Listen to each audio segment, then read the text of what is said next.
Hello, everybody. Welcome to the Empressive channel. I want to talk about this because this story is really insane. Now, there is this AI artist named Xania Monet who signed a $3 million record deal. Now, according to Black Enterprise, they say that this AI artist, Xania or Xana, was actually created by this woman named Talisha Jones. She used AI to create the image for Xania, and she also uses the AI music tool Suno to create Xania's music. Okay, now this app Suno is also backed by the producer Timbaland. Timbaland was actually under fire for trying to sign his own AI artist named Tata, and he even has an AI company called Stage Zero. He got some backlash for it, but people don't really realize that this is where music is heading now. They are going to replace real artists with these AI artists, and they're going to create whatever image they want to create, and they're going to formulate music based off of the sounds and the voices that are already out there. They've already collected enough data from all the music out there on the internet to do this. And when you hear about companies going around buying catalogs from other artists, pay attention to it, because what I feel like they're doing is they're taking this music and they're putting it into the system so that in the future people will use all that data to create AI music. So they're basically recycling sounds and voices.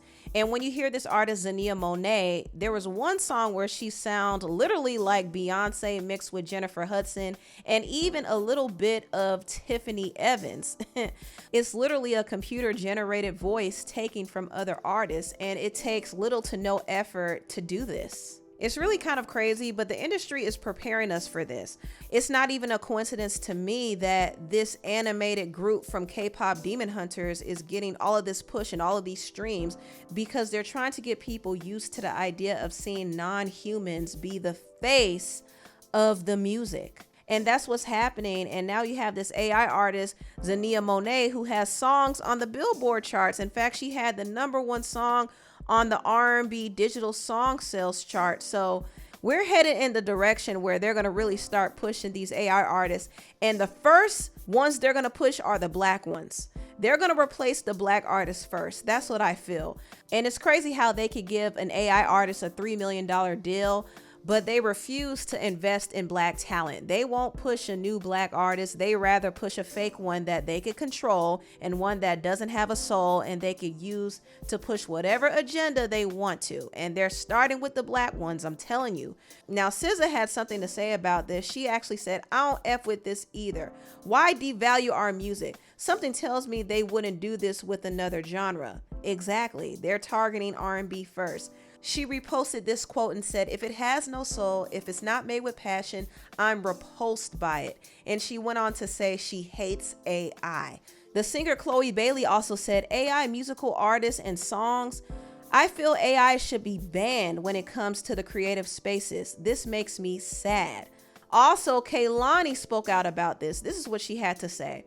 There is an AI R&B artist who just signed a multi-million-dollar deal and has a top 5 R&B album, and the person is doing none of the work. I think you guys think that AI can just be the cover for something, which some people can use. They can make an AI cover.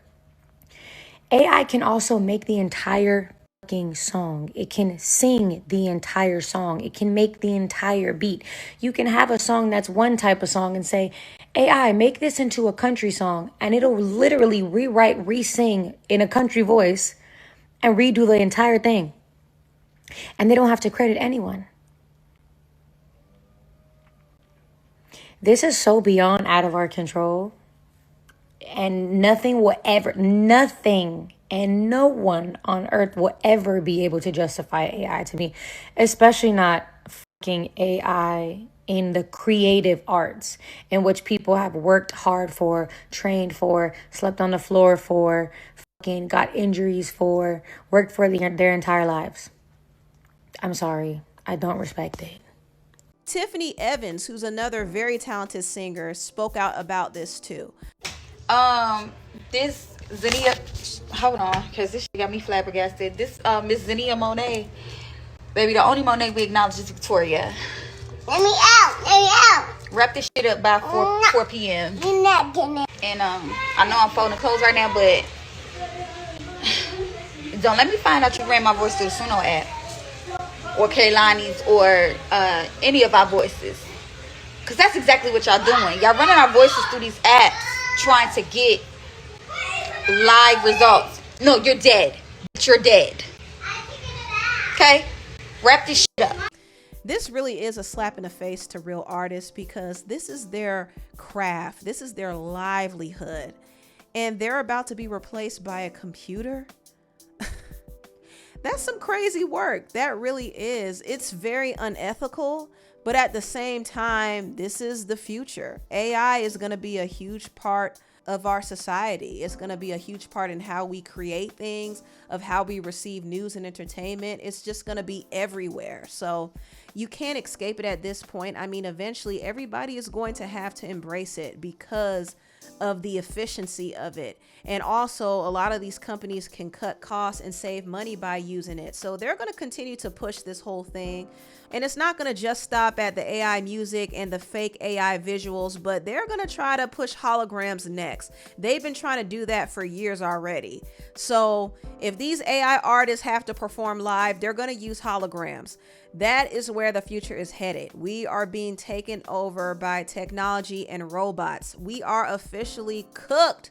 But if you want to start making money and getting opportunities, learn how to use AI right now.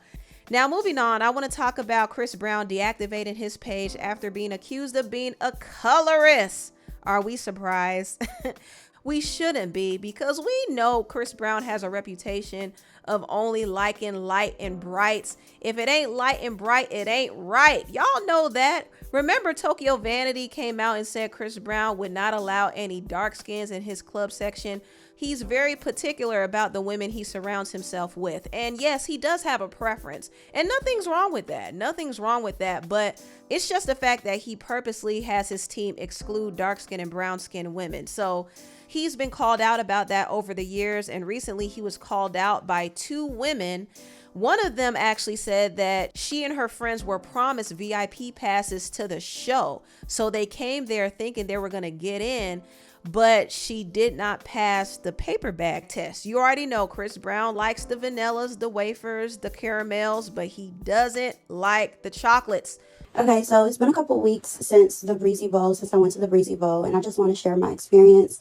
I went with 2 of my friends. One of my friends is dark skinned like me, and then my other friend is Puerto Rican, so she's light skinned. So we are all from Cleveland, Ohio. We drove from Cleveland to Detroit for the show, I want to say about 4 weeks ago.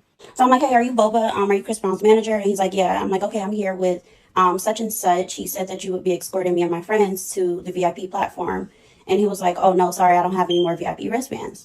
So mind you, it's 7:10, like 7:05, 7:10. So the concert just started. And I actually saw him have like 50 VIP wristbands in his pocket. So he's like, I'm sorry, sweetheart, I can't help you. And he walks away. Doesn't give us a ticket, don't give us any explanation, just that he doesn't have the wristbands. We're standing there waiting for about 30 minutes to an hour. And me and my friends are watching him give girls wristbands that came way after us. And these girls were mixed. They were light skinned. They were Blasian. They were white. They were like, they didn't look like. So one of the guys from Chris Brown's entourage that was also with Boba walked up to my Puerto Rican friend and offered her a wristband. And she was like, well, what about my 2 friends that I'm with? And they're like, we can't help them. To make a long story short, we stood there and wasted. We missed Summer Walker and Bryson Tiller because we stood there waiting for somebody to help us for an hour. Boba and the rest of the entourage kept coming up, playing in our faces. They even tried to make us perform for the tickets, like made us spin around, audition, jump up and down on one leg, and stuff that the other women that did not have to do, like the light-skinned girls, the white girls, the mixed girls. They didn't have to do that. They walked up, got their wristbands, were escorted down with no problem. So yeah, after them playing in our face for about an hour, we basically peeped what was going on. We realized we weren't, getting in, and that was that. After like an hour of us waiting, Boba comes back and he gives us regular tickets, like tickets that were like, up in the sections, like up in the stands or whatever. So, I wasn't like tripping, but I just felt like he was only doing that because I had to basically not necessarily harass him, but stress him that we just drove all the way here from Cleveland, and we were promised like VIP passes, VIP tickets by such and such, and he said you knew we were coming. So he basically just gave us the tickets because, I wouldn't let it go.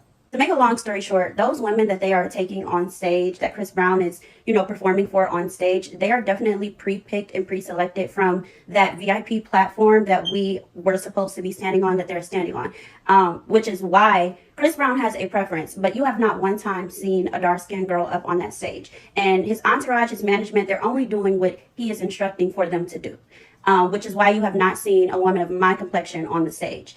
All those women look like he's taken on stage because those are the only women that he's given the VIP access passes to make sure of it. I do feel like the reason they don't allow for people to go get their tickets from the box office, how I normally do it, is because they want to see what you look like first. Chris Brown and his team wants to make sure that you pass the paper bag test before you just walk up and they set, basically. I can't tell you guys who to support, but I just want to let y'all know, like, if y'all wasn't paying to see him, y'all wouldn't be seeing him.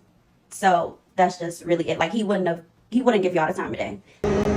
Bye, Chris Brown. We thought we was gonna see you. Your security is bitch ass. Your security.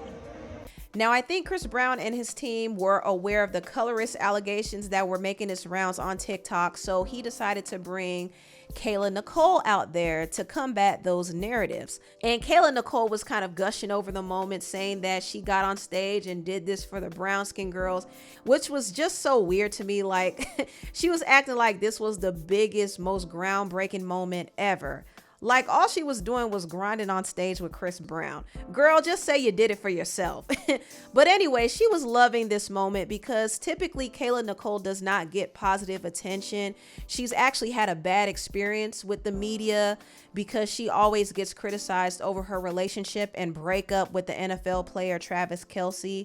And also she gets dragged by Taylor Swift fans. So she's never really painted in a favorable light. So her getting on stage with Chris Brown is the most positive attention that she's gotten in some time, and she was loving it.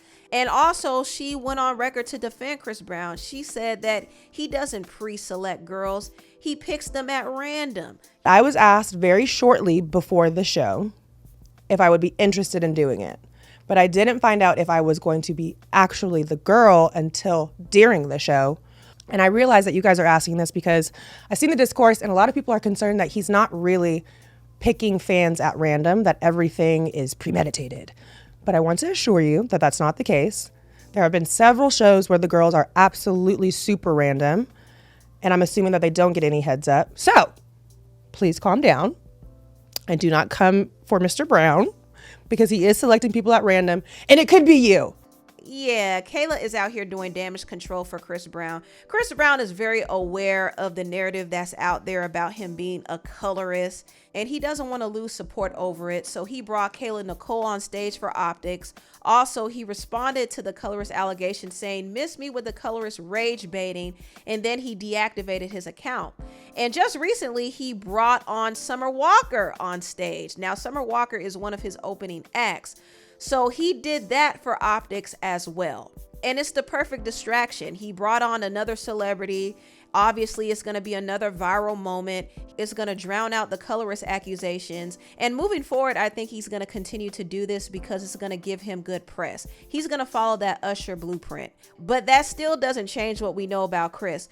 Is Chris a great performer? Is he talented? Is he one of the best in his field? Of course. But is he a colorist? I mean, is water wet? Of course. I mean, nothing is wrong with him preferring a certain hue, but purposely going out of his way to exclude dark-skinned women should let you know where he stands. And listen, if you don't like it, you don't have to support him. I mean, he's not entitled to the support of dark-skinned or brown-skinned girls. There are so many other artists to support. But anyway, tell me what you all think about this video down below. Please like, comment, and subscribe, and share this video if you care. Thank you so much for watching, and I'll see you next time. Bye.